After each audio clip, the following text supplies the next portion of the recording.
To quote a great philosopher, somebody ring the dingster. Welcome back to episode 85 of the M&K Productions Is podcast. it It's my 85? We are yes, 15 episodes away from 100. yes, and I want to plan to do a live episode for that one. We're still working out the kinks because I think someone's nervous to do it, Kristen. No, But I'm not yes, nervous to do it.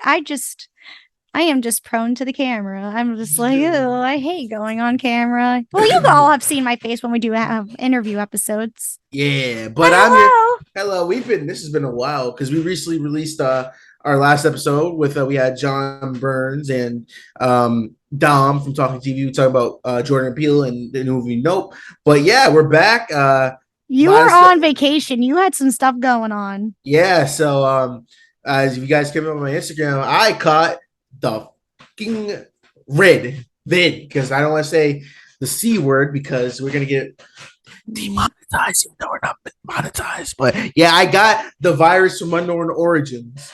Yeah, no. Yeah, and let me tell you, people, that shit sucks. It really does. Like I really felt like I was gonna die. Not like that, but like I felt like death.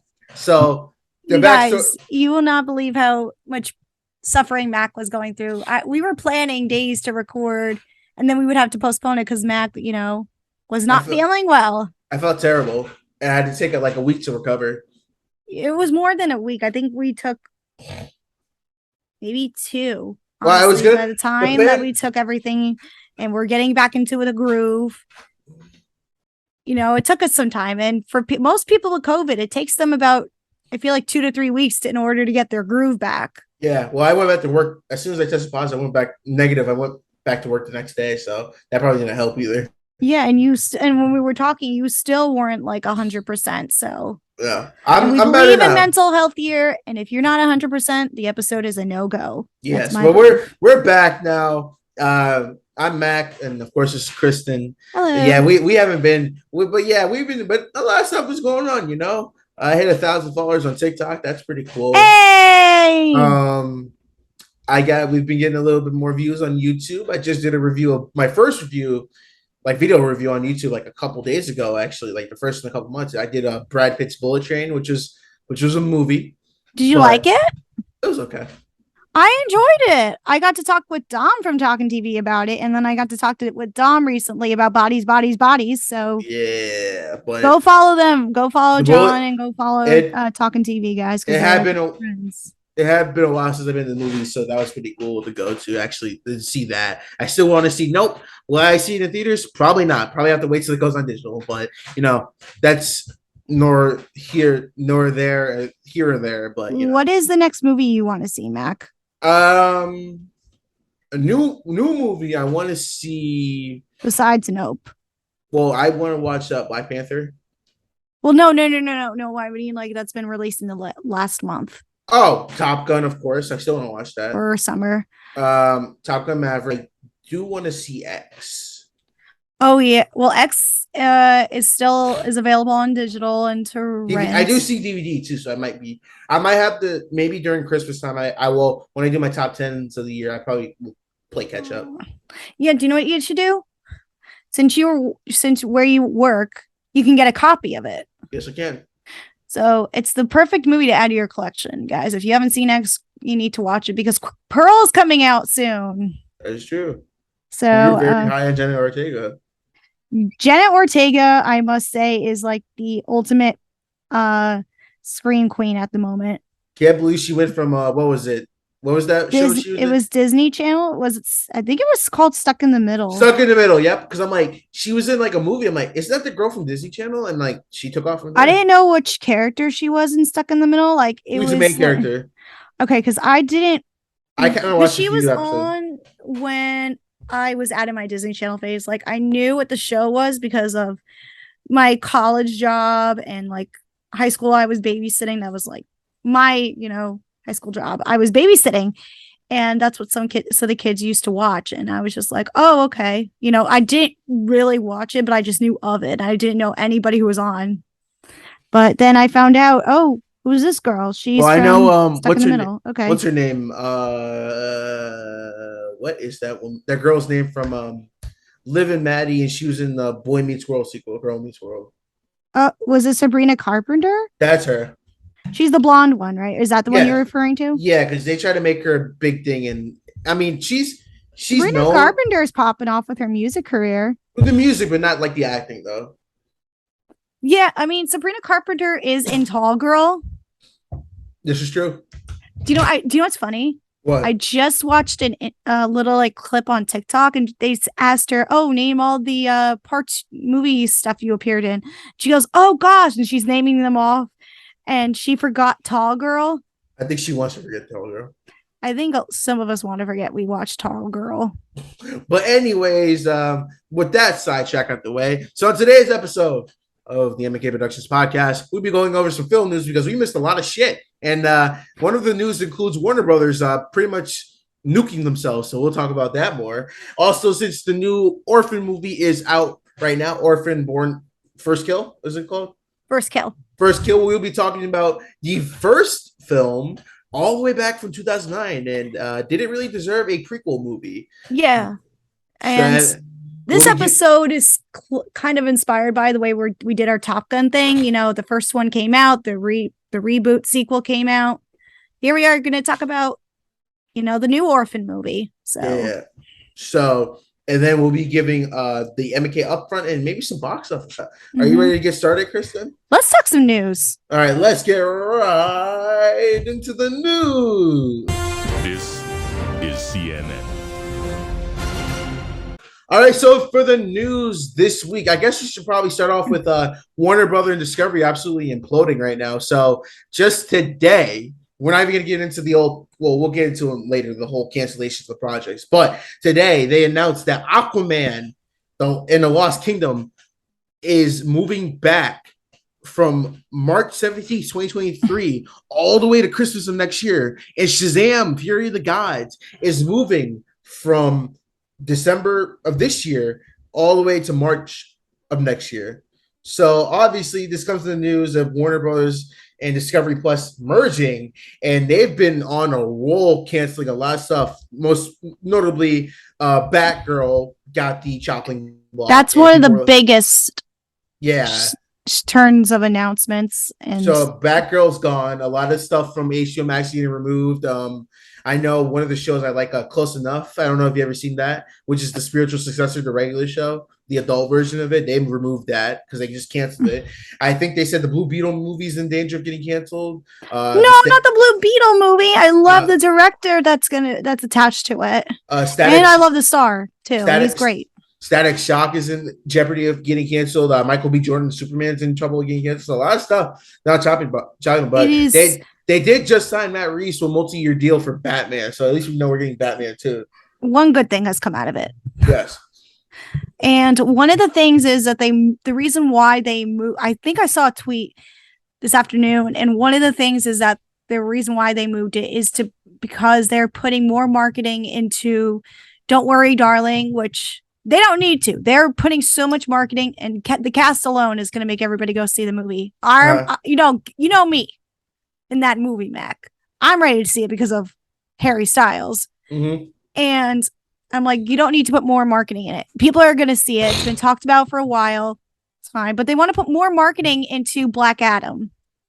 Yeah, so that's what I said. Black Adam is definitely the that's the movie they're really betting everything.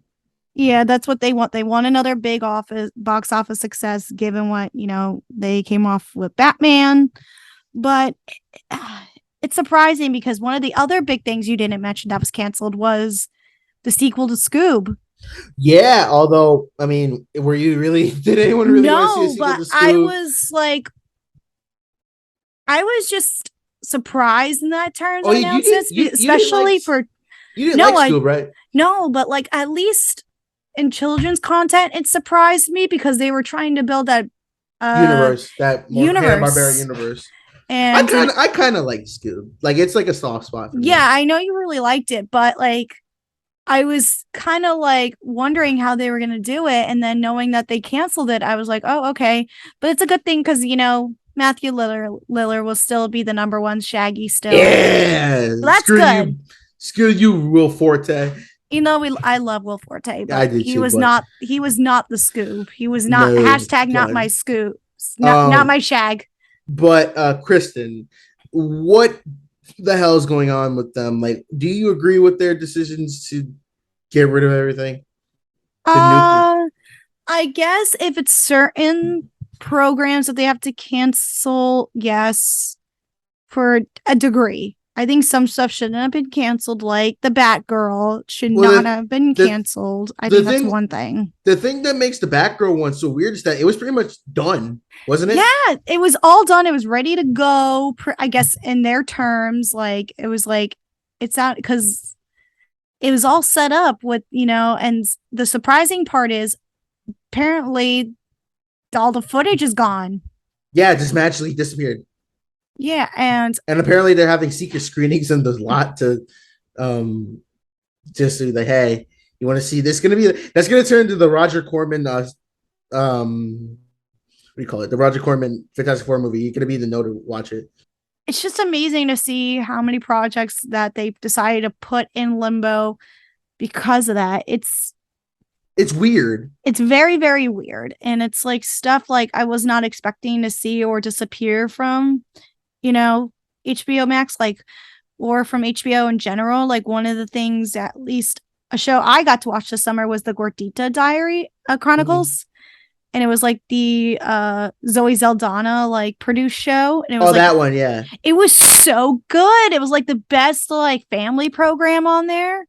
And then they canceled it a month later. And then I was like, okay, well, if that's the case, if they're going to be doing all these cutbacks, I understand why they cut back on that show. But there's some stuff I'm surprised, some of the big budget stuff, I'm very surprised. But if they needed more money, there's something going on that we don't know about. Yeah, there's a lot. I think there is more stuff that we don't know or we don't have insider access and information to. Is it disappointing not to see or know some of the businesses practices that are going on? I guess yes, but yeah, I'm just disappointed the most about Batgirl because I really was excited. Even if it sucked, I would have loved to see what they were going to do with it. Yeah, especially because of Michael Keaton, and then B, I was excited to see Leslie Grace in it. Well, he's going to be in what do you call it? He's going to be in The Flash. Out of all the things they could have canceled, I would have. That's what everyone say, but I'm like, they put the Batman, not the Batman, the Flash on hold. At this point, yeah, but no, I think they got way too much money and they can truly never. Or do you know what? Watch all the money be to be it's all the money's going towards to Hansel, Ezra Miller at the moment. They're like, we need to shell out this money to go towards our friend Ezra. So, well, yeah, we don't know it. So we don't know what might get canceled next. It's so disappointing. But the one thing I hope they don't cancel the freaking the Static Shock movie. That's a movie I've been waiting for so many years, dude. You have no idea. I know you've been waiting on that because you know how much I love Static Shock. I do know how much you'll enjoy the Static Shock stuff. So, and I remember even seeing episodes of it when I was a kid, I think. All right, let's move into some other news. Yeah, let's talk. News. Should we talk some casting news or directing news? Casting news. All right. A legend, let me tell you, is about to work with Pete Davidson. Oh, God. The one and only Joe Pesci is set to join Pete Davidson and Eddie Falco in Blumkiss, the new Peacock original series, as Joe Pesci is set to return to acting. Yeah, but the last movie you did was The Irishman. It was. In the article, according to Deadline, in a return to acting and television, Oscar winner Joe Pesci will star opposite Pete Davidson and Eddie Falco in Blumkiss, Peacock's upcoming half-hour live-action comedy that tells a heightened and fictionalized version of Pete Davidson's life. Wasn't that the King of Staten Island? That I guess the same thing. He just loves to do movies that are just based on his life. Wow, what an ego! Yeah, my life is this. It's honestly, just we just had your movie, dude. But I guess that was even more fictionalized. I guess they're more the adventures of Pete Davidson we love. I feel like that's what they're trying to shell out here. Not really.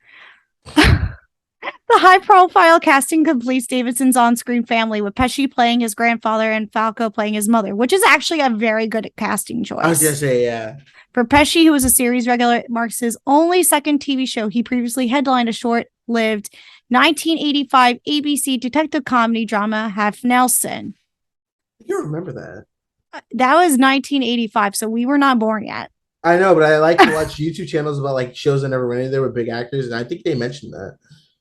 Pesci, who has also earned 3 Oscar nominations for his dramatic roles in Martin Scorsese Raging Bull, Goodfellas, and which he won, and then The Irishman, is also known for his comedic performances in such as Home Alone and My Cousin Vinny, which is Home Alone. If you haven't seen Joe Pesci in Home Alone, oh my gosh, You're missing out. you are missing out. Yeah, but then the rest they go on to some serious stuff about the production, but how do you feel about Joe Pesci working with Kim Kardashian's ex? Oh yeah. Well, I don't know if you ever known this, but when I was in high school, people know how much I know movies than my temper. I was called the Black Joe Pesci in my school. Why were you called that? I had a temper in high school. I still kind of do, but it's tame now. It's not bad. Oh no, Mac. How much did you get into trouble? I was in trouble. I just got angry all the time. I was just like, I was just not deal with anyone's bullshit pretty much. I never fought anyone, if that's what you're wondering. I was very just like comic like that. I would just kind of yell and just look at like you. A Joe Pesci? Yes. Oh my god. Did you wear like a little like cap like he wears in Home Alone where it's No. like oh my gosh. Well, as long as you didn't get into trouble, then it's fine. It's fine with me. I don't know if I'm going to be watching Blumkiss yet. Blumkiss. Yeah, no, I'm not. I don't even know if I'm saying the name right of the show.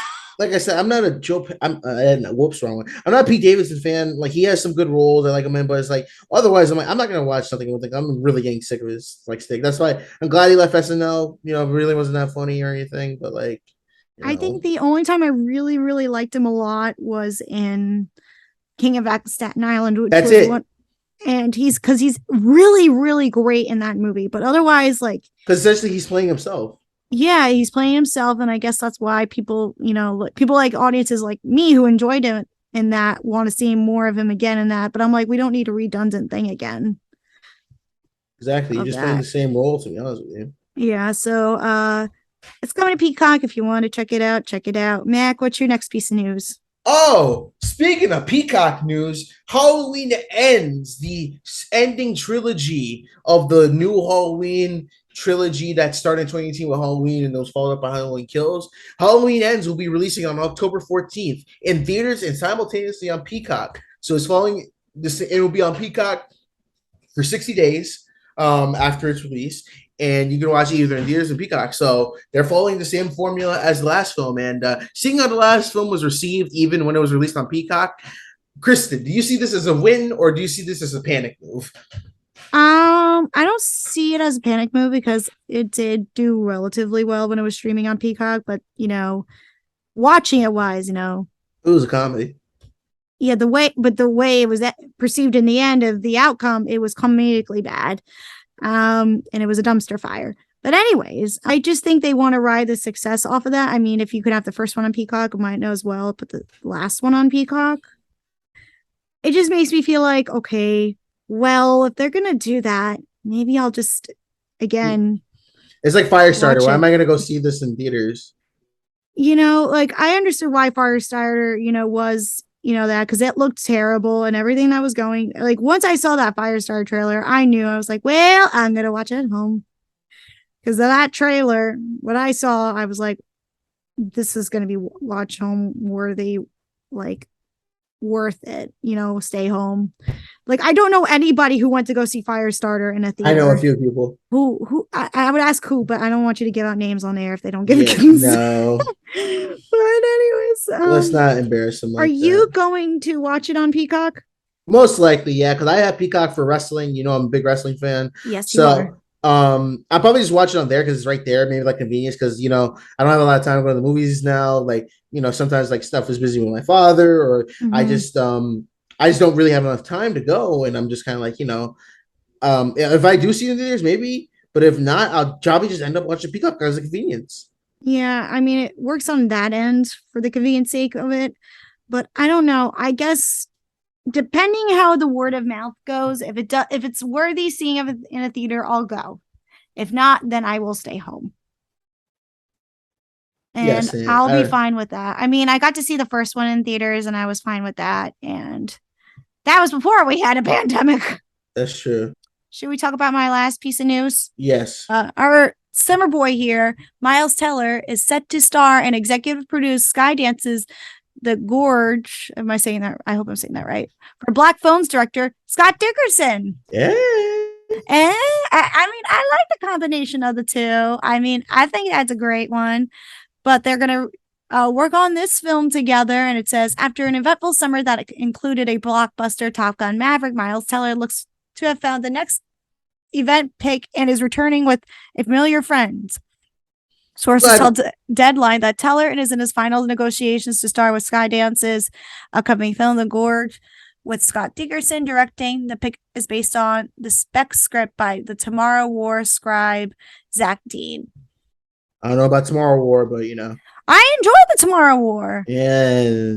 All right, you can say only one, but I love a good Chris Pratt movie. Well, let's think he's Amazon's golden boy now, so I don't know how I feel about that. I am very happy. You know, I'm not for Amazon, but the content they have is not too bad. Anyways, have you seen Black Phone? It is on Peacock, and I do plan to watch it. I haven't watched it yet either. Everybody said it was really, really good. It was at Fantastic Fest, I believe, last year. And then it was supposed to be released back in February, and then it got pushed to the summer.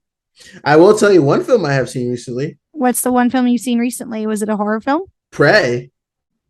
Oh, you watched Prey? Yeah. I haven't watched it yet. I don't get what everyone's seeing in it. I thought it was just average. Really? Yeah, everyone's like, oh my gosh, this is the best Predator movie we've had. Since this is better than the first one. Like, okay, let's not take it that far. My thinking is like, it's so mediocre, it managed not to screw up. And considering the other Predator films we had since the first one, especially it's following up the 2018 one, it was already a low bar to clear. I just haven't had an interest to watch it yet, but I'm just hearing so many good things about it. It's okay. It's fine. Like, it's a fine movie. Like, it wasn't terrible like I thought it was gonna be. I thought it was gonna be terrible. I wasn't so hooked on it based on the trailer. And then again, I feel like I'm not a crazy Predator fan to begin with. Like, I know what Shane Black did was just something else, but we don't talk about that one. But was the real Predator in it? No. Yeah. But yeah, I was just say you're following up the 2018 movie, so I think you're not. That there was already a low bar to clear. Like, to be honest, there's nothing to do. And it felt so soon to be releasing a new Predator movie, just given the fact it was like released back in 2018, 19. Yeah. New Scott Dickerson movie and Miles Teller work in the works. But that's our news. Hope you guys enjoyed it. Yeah, if you have any news, you can always send it to us on the MK Productions Podcast Instagram, or you can send us an email. What's our email again? MK Productions Podcast @gmail.com. Or you can just hit us up on our Instagram page. Yeah, bother us with news. Bother us with all the news. Yeah. Tell us, give us the news. Maybe give our day less stressful and just be like, here, can you guys talk about this piece of news? We do that, and we always try to keep on lookout for stuff like that. Yeah. Oh, I meant to ask you, have you been watching The Boys? Yes, I'm trying to get my mom into it. I know what the news you're talking about. Jeffrey D. Morgan is okay. in The Boys. That was the last piece of news I wanted to share. But guys, yes, share us with the news. And let's move on to something we're gonna go travel back in time to. The good old year in 2009. They brought her into their home. You have a piano? Yeah. Would you like to learn how to play? I would love to. But she's not who she pretends to be. You told me you didn't know how to play. No, I didn't. She's been lying to me. On July 24th, The orphanage she came from has never heard of her. Esther has a secret She started the fire. Oh, come on. you will never see coming. Orphan. If you don't know what Orphan is, like, come on, it's actually kind of like ingrained. If you're a horror fan, you know this movie. So, If you grew up in the early 2000s, then Tens, yeah. you know what the Orphan is. Yeah. So to keep it brief, the Orphan follows a couple. Vera Farmiga, Vera Farmiga. Yes, her. Get a Jersey name right. She's from Jersey. Love her to death. Oh my god. Her and Peter Skarsgård adopt a kid, but it turns out the kid is a grown ass woman, and who's a psycho killer, and that's pretty much the gist of it. It is the gist of it, and she just wants to be loved and wants to It's simple, seduce men. Yes, it's simple, but it works. Like, it's weird. It's strangely how entertaining the whole Orphan movie is. Yes. So, Kristen, since we're taking a field trip back to 2009, what was your first experience with the Orphan? Like, what did you remember watching it somewhere, or like, do you remember like having memories with it? Okay, so I was very, very late to the game watching Orphan because in 2009 I was just in like middle school, and I remember seeing it like on TV and just being like, okay, I'm not going to see this movie because first of all, it was like rated R. And I just didn't have an interest in it. But I like everybody like at my school was like talking about it because they're like, oh, my parents took me to see The Orphan. And I was just like, okay, hotshot, I get it. You saw The Orphan. You're cool to see rated R movies, nerd. Yeah. And like I just didn't care to see it. Like, and then I like when I was in, don't remember if it was high school or college, I eventually saw it and I was just like, this was actually pretty good. Yeah, and it's this freaky. This movie will mess you up mentally a little bit. And then I forgot just about everything that happened in it. I remember seeing it, but I didn't remember what happened in it. But I just remembered like, you know, the iconic girl who's just in it, who goes by Isabella Furman. Yes. And then I just remember seeing a clip of like everybody talking about how great her performance was. Because her performance is very, very, very good. And chilling. It's amazing how sinister her performance is. I mean, from the poster, you look like you got some bad vibes from the poster. And I even remember walking down like the theater hallways when I used to go like to the movies with, you know, my middle school friends.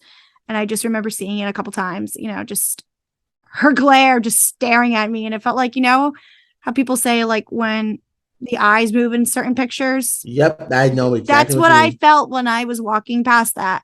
Holy and I feel like the poster for the film itself, it's very simple, but it's iconic, I think. Yeah, because like you can like say like, hey, do you know this movie?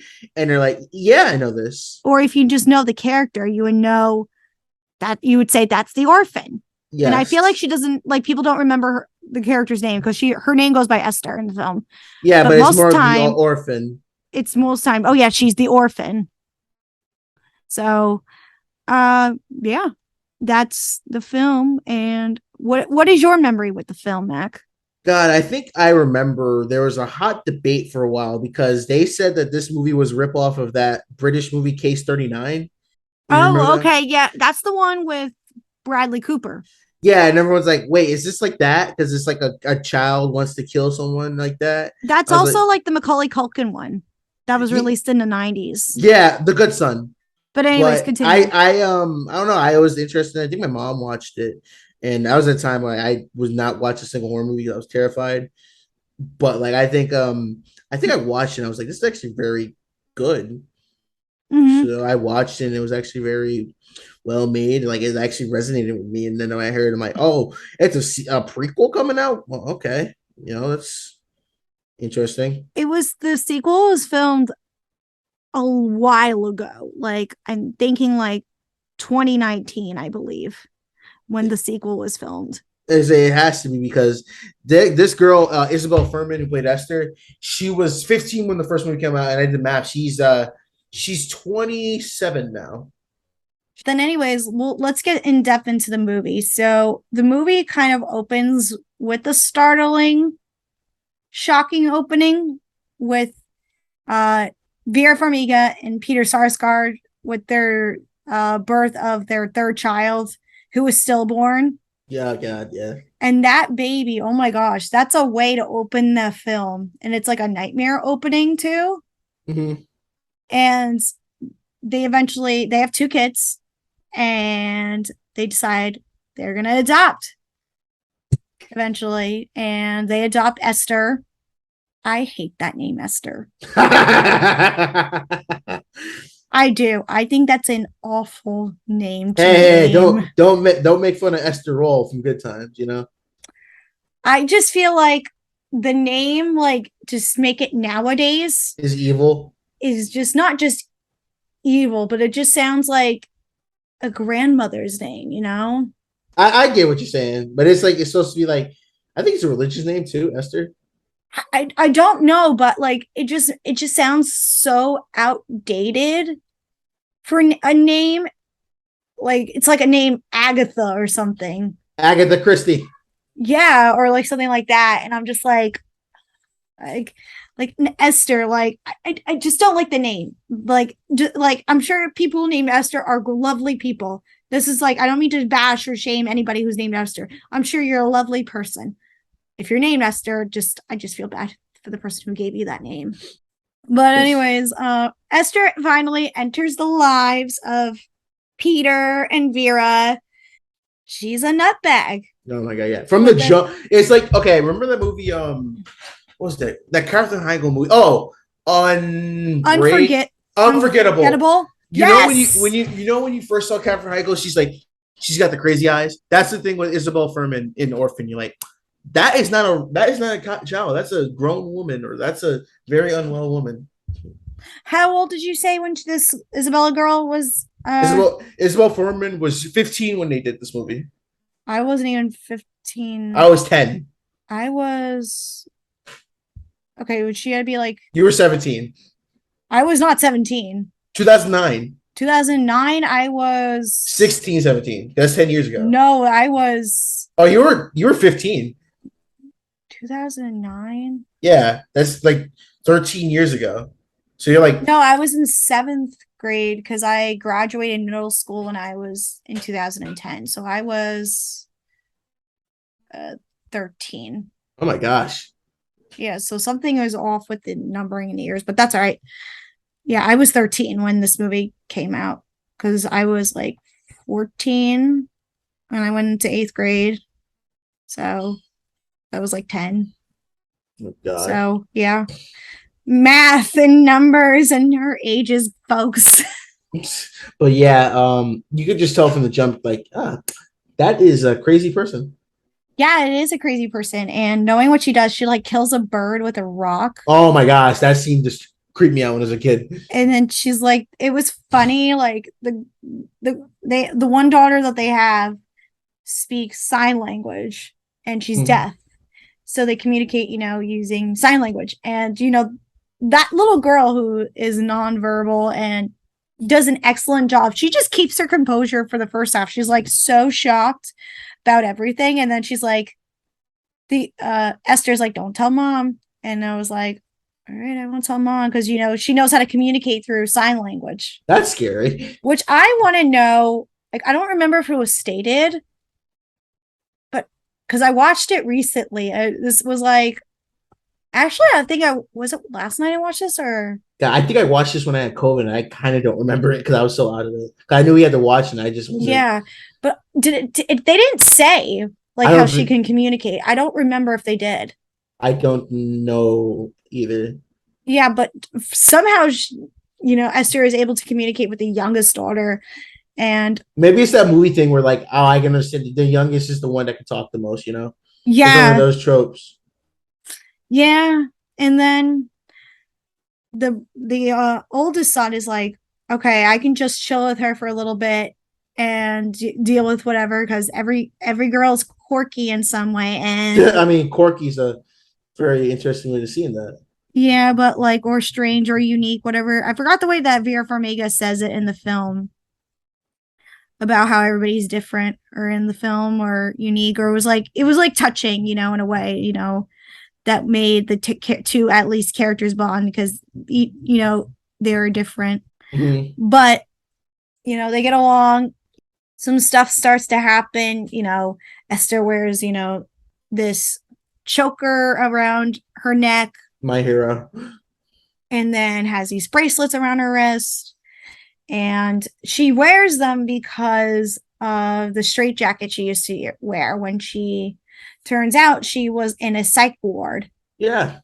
And I don't know how she got through the foster system.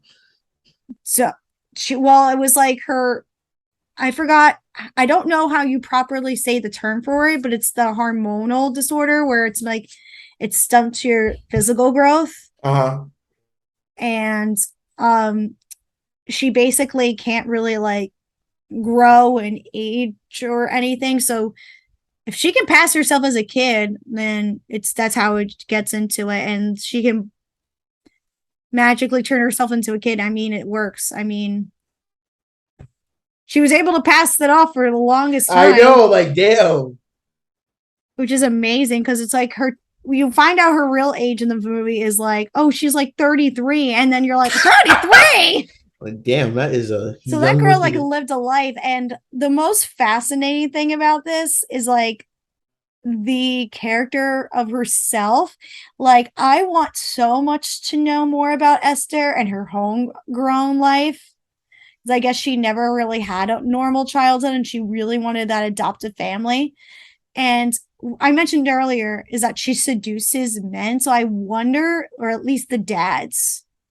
So I wonder if she was like harassed as a young child.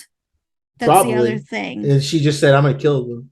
Yeah. And, for a guy who doesn't love me the way back, because she's like looking for like this unconditional love from a male figure. And she sees that in Peter Sarsgaard, and she goes, Daddy, why you threw me on the ground? Like, there's this whole... I got very uncomfortable watching, like, oh, no. Yeah, you remember, like, there was this one scene that happens in the film with all the stuff going on, with the two kids, and Vera Farmiga slowly starts to pick up on things and noticing, like, all a bunch of, like, troubling situations. One of them being is that when they had the stillborn...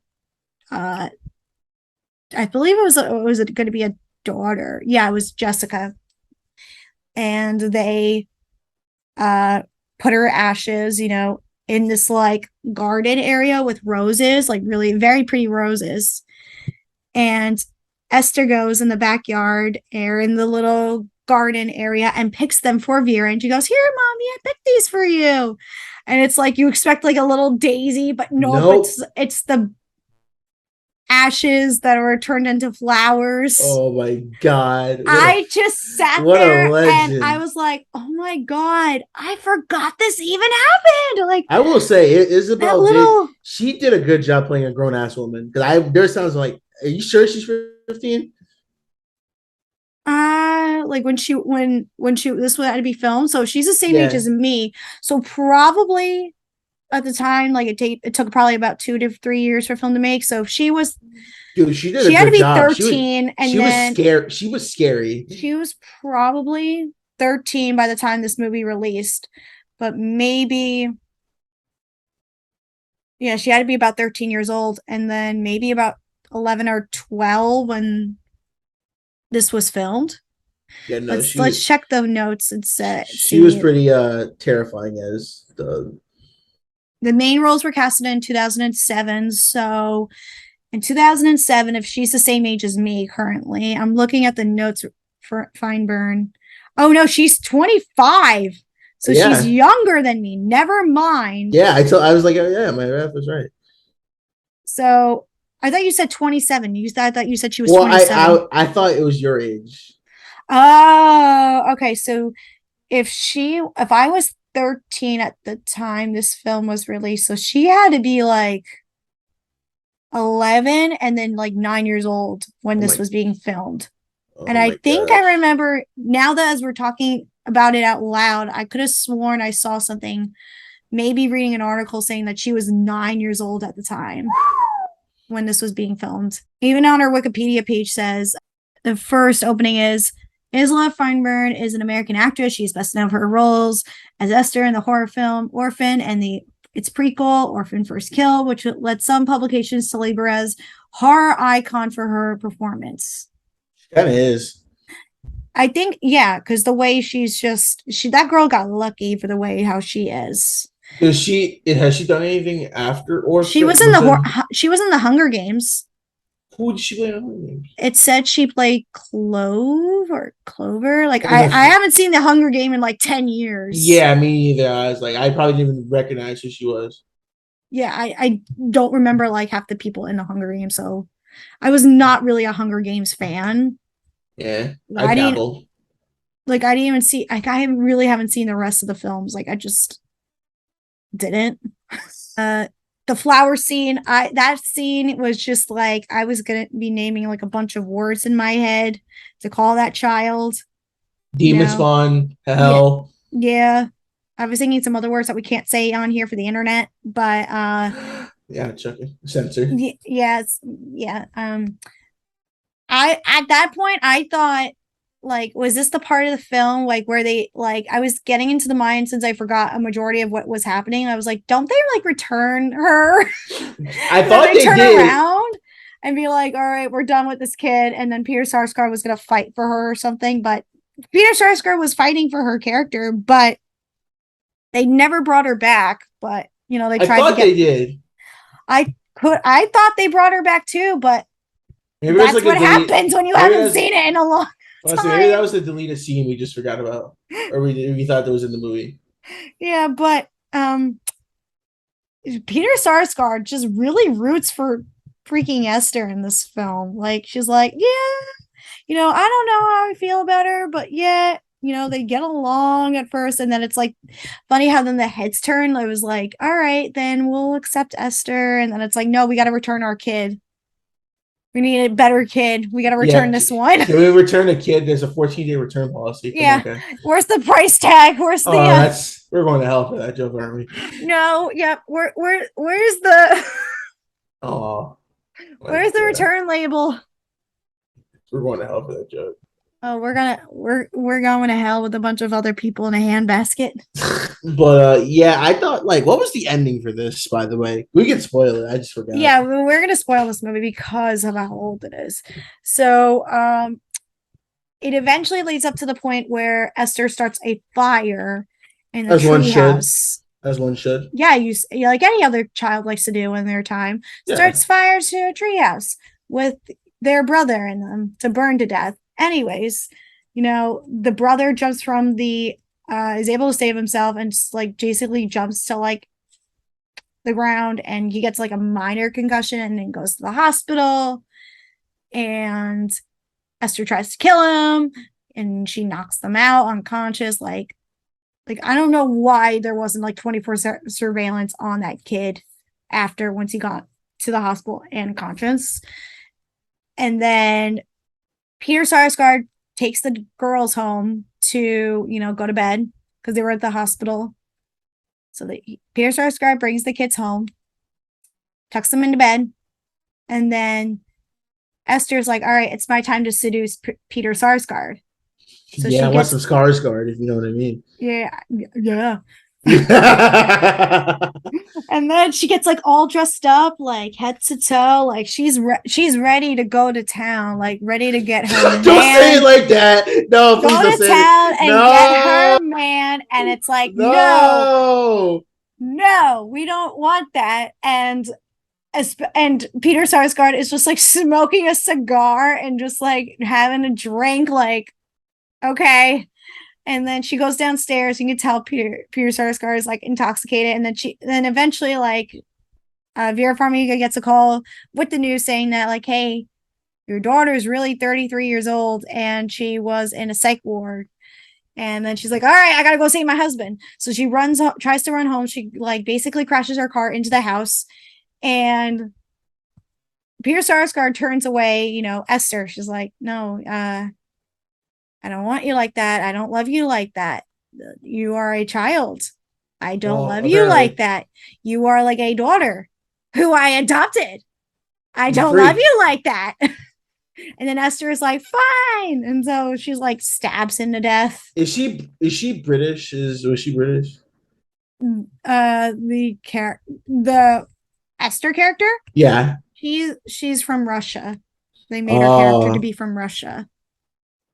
And she basically, yeah, so stabs Peter Sarsgaard and then tries to get a hold of the other daughter that's there. And the young girl's like able to hide, and Vera Farmiga goes to attack Esther, and there's this whole big fight, like a long fight. It was great. I enjoyed it. Just a grown woman attacking a child. that's Like I one just would show. have loved the stunt. I would have loved to seen the stunt devil that came in for that, and just try. You realize, okay, yeah, she's beating up like a child, even though she's not a child. It's okay. It's all okay. It's fine. She's not really a child, even though you think she's a child, but she's not.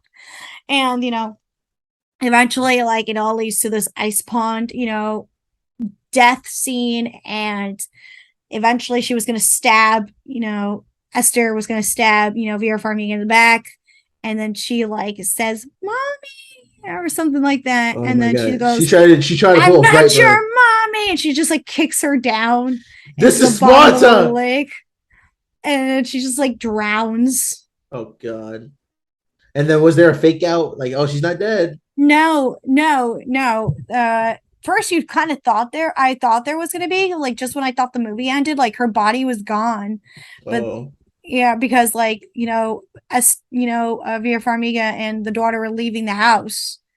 And I was like, oh, is this why we're getting orphan kills then? And then I was like, That's a prequel. yeah, that's what I forgot. I was like, well, wait, no, no, no, that's a prequel. I keep forgetting that. And then I was like, okay, let's just see how this ends. And she dies, she dies. But given the fact that this was a prequel, like the new one is a prequel, I was like saying to myself, we do not need to know it unless it was like we were going to see like Esther's upbringing. Yeah, because that's like doing a stepfather prequel. It's like the movie Stepfather, like killer thing. Yeah. It's like doing And like that. and then the way I'm going to probably go into this new movie saying like, okay, we're going to get the same stuff again. Like she's going to impersonate somebody for a family to get adopted. That's the only thing. So Yeah. I'm like, do we need the same thing again? No. Yeah. But the interesting thing is that when this was released at the time, the current Rotten Tomatoes score sits at like a 55. I was reading. Uh-huh. The new one is at a 72. Well, maybe they improved on it. Yeah, which I was like, I wonder how this is gonna go. Yeah, because I'm like, is Orphan even old enough to be nostalgic yet?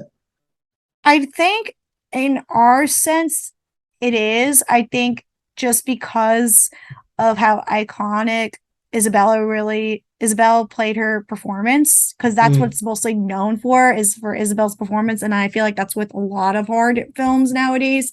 When you think of iconic horror characters like a Freddy or a Jason or Scream Mask or anything like that, like it's mostly the performance, how it's carried. So, and then because of that, I think it'll eventually be kind of memorable and iconic. When we saw it, and both rewatching us for the first time, we both agreed. I guess we can both say it's not as memorable, but I think the character itself is iconic. Yeah, because I'm like, name something in this movie that you remember besides the character.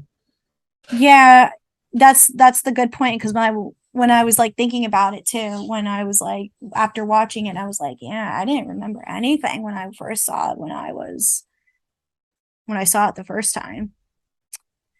And I came to me now too, like as I'm reading the notes from IMDb and Wikipedia, but Leonardo DiCaprio was There's one a of the production. Yeah. produced it. And I was like, oh yeah, one of the reasons why I watched this, because like I was during this like phase where I was really watching a lot of Leonardo DiCaprio stuff, like back in high school. Mm. And when I heard he produced, like I was watching some of his produced films, and then this is the one that he produced. That's one of the reasons why I watched it. And then again, that's literally almost 10 years ago since I've seen it. Good God. Yeah, so it's not memorable enough from its story, but I guess, but the character, yes. But if you're a horror fan, this is definitely remarkable or memorable. I think so. I think some editing choices in itself are interesting. Like it's pretty straightforward, average editing, and then the sound design is okay. And then I was like saying to myself, okay, some of the ADR is kind of trashy in this Oh my film. god, yeah. Like I was like, okay, there was like this one part where the audio sounded so perfectly, and then I saw in one of the scenes that one of the characters' mouths was not moving. Like it was like one of Vera Farmiga's scenes, and I was just like, wait, you sound so distant, you sound so close when you're that far away, and it looked like your mouth was not talking. Isn't it funny that Vera Farmiga was in this and then would go on to be in Insidious and Yeah, it's Conjuring? Wait, no, she wasn't in Insidious. Conjuring. yeah, I mean, it was the start of her career for a horror thing. Because I'm trying to think back, was she also in any other horror stuff? I don't remember. Me neither, actually.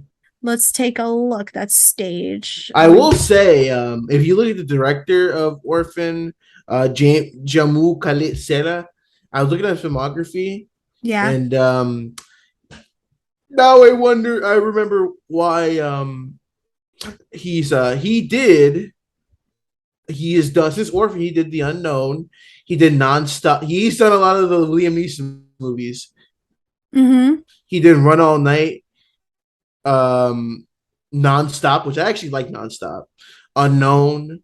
He did The Shallows, which is actually a good movie. I like The Commuter. Jungle Cruise was okay, and now he's doing Black Adam. So he's had some pretty good collaborators. He likes to work with Liam Neeson, The Rock, and Vera Farmiga. Yeah. I mean, going through her filmography, I didn't see anything else unless you want to see the most recent stuff, like the Godzilla. Do you want to consider that as a horror or just mostly? No, that's a sci-fi. Sci-fi, you want to consider that? Because sometimes people say like, "Oh, it's also in that horror realm," but it's not a horror film. If you tell me the jump scare with a Godzilla launcher, then that's horror, but it's not. But yeah, I think that was like one of the only things. But I still love her in the Conjuring films. Yeah, and we're getting Conjuring 5, Conjuring 4. 4. Is there a 5th one going out? Not yet, as of I know. I thought they said they were going to do a 5th one. I'm like, how many? I mean, it would be. What's this big team up movie you're going to say? They're going to have all the monsters. I don't know, but didn't all of them basically all the stuff came about was like an Annabelle Comes Home. Yeah, but that doesn't count. I need to see the Nun and everything. Like they wanted to have like a team up. I need to see that. I didn't like the Nun. Nobody liked the Nun. No, I saw that at a drive-in once, and it was just really that's the bad. one true way to see it. It was so stupidly bad. But anyways, that's Orphan. Do you want to add any last minute thoughts? It was a really cool movie, and I will say, like, would it have been nice for the sequel to maybe explore, like, they're trying to find her, she like moved on somewhere else, or like, but she's dead though. That's true. I forgot, but maybe they didn't think it was gonna be that successful, right? Because I don't think anyone thought this was gonna be successful. I thought they were like, I don't. Yeah, I guess so. I guess they didn't think it was going to be successful. It was going to be like a quick cash grab, but it did relatively well. But then the new one is a cash grab. But well, I'd say to have cash grab, maybe like actually maybe a passion project, because they're like, hey, we just have this. Let's just make nothing. Yeah, I guess we'll just have to say that we'll have to figure that out next time when we talk about it next week for First Kill. So, I mean. It's really not that bad of a horror movie. It really isn't, though. It's not the worst I've seen. But... No, and I think before the era of like oversaturation like Insidious and like Conjuring, this is like actually kind of tame to compare with the hell we've gone through in 2010. Yeah, that is very, very true. Alrighties, guys, that's our take on Orphan. Let us know if you guys have seen Orphan, and let us know in the comments down below. Do you like it? Do you hate it? And are you excited for Orphan? Are you going to watch Orphan 2? And what are some of your favorite horror movies of the last 2010s? Let us know. All right, so before we get into the Emmy up front, let's get into the box office report, because there's a few new releases that are in the top spot. So coming in unranked, actually, we have the Idris Elba movie Beast, which came in at $11.5 million, and the new Dragon Ball movie, which technically speaking, out of the number wise, it should be the number one movie in the weekend with 21.1 million, but no, officially number one is Bullet Train with 8 million. Number two is Top Gun Maverick with 5.9 million. League of Super Pets $5.6 million at number three. Thor Love and Thunder with $4 million at number four. Five is Nope with $3.5 million. Minions Rise of Gru is number six with $3.7 million. Where the Crawdads Sing is number seven with $3.2 million. Bodies comes in at number eight with $2.4 million.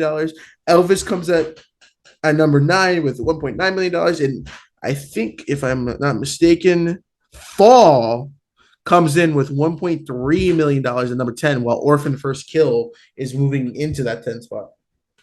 Yeah, people are just gonna watch it on HBO. Not HBO. Paramount. Paramount. What else? It's one of them.